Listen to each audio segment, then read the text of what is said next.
High, আমার বাসা গুলশানে। আমার বয়স 30 আর পেশা আমি একজন চাকরিজীবী। আমি হেয়ার ফ্রি হেয়ার গ্রো থেকে ট্রান্সপ্লান্ট করেছিলাম মে মাসের 20 তারিখে। টোটাল গ্রাফট ছিল 4850, যেখানে আমার বিয়ার্ড থেকে নেওয়া হয়েছিল 800-র মতো, বাকিটা নিজের হেয়ার থেকেই। আমি স্যাফায়ার FUE মেথডে করেছিলাম। হেয়ার ফ্রি হেয়ার গ্রোতে আমার ওভারঅল অভিজ্ঞতা খুবই পজিটিভ ছিল, A to Z।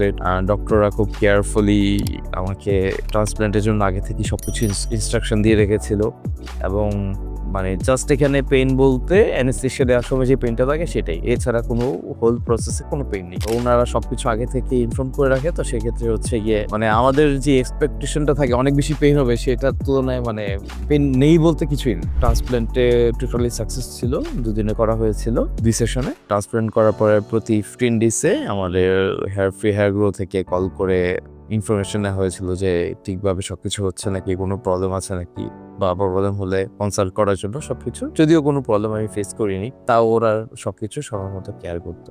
এবং রেজাল্ট তো সোফা দেখতে পাচ্ছেন, আমার এখন পর্যন্ত 5 মাস হয়েছে এবং আমি রেজাল্ট নিয়ে খুবই হ্যাপি। আপনারা যদি আগের ছবি দেখে থাকেন তাহলে দেখতে পারবেন যে আমার কি পরিমাণ হেয়ার কম ছিল। এবং মানে এখানে যেই চেঞ্জটা আসছে হেয়ার ট্রান্সপ্লান্টের পরে, মানে আগে দেখা গেছে যে কোথাও ক্যাপ ছাড়া যাওয়াটা একটু আই ফিল করতাম, অ্যাকচুয়ালি ক্যাপ ছাড়া কোথাও যাওয়াই হতো না, এবং দেখা গেছে যে ক্যাপের সাথে সব ধরনের ড্রেস আপ পরা যেত না। হয়তো এটার কারণে একটু অড ফিল হতো, সোশ্যাল গ্যাদারিং এ হয়তো একটু কম যাওয়া আসা করতাম, যেগুলো হচ্ছে গিয়ে এখন ওই কনফিডেন্স লেভেলটা খুবই চলে আসছে। ক্যাপটা একদম পরাই লাগে না, সব ধরনের ড্রেস আপ নিজের ইচ্ছা মতো পরা যায়। সোশ্যাল গ্যাদারিং এও এখন আগে থেকে অনেক বেশি যাওয়া হচ্ছে।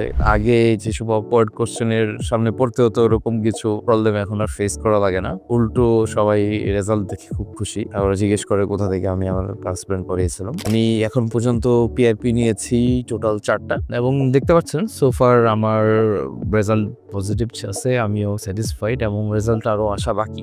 6 মান্থ বা 8 মান্থসে রেজাল্টটা আরো বেটার রাখা।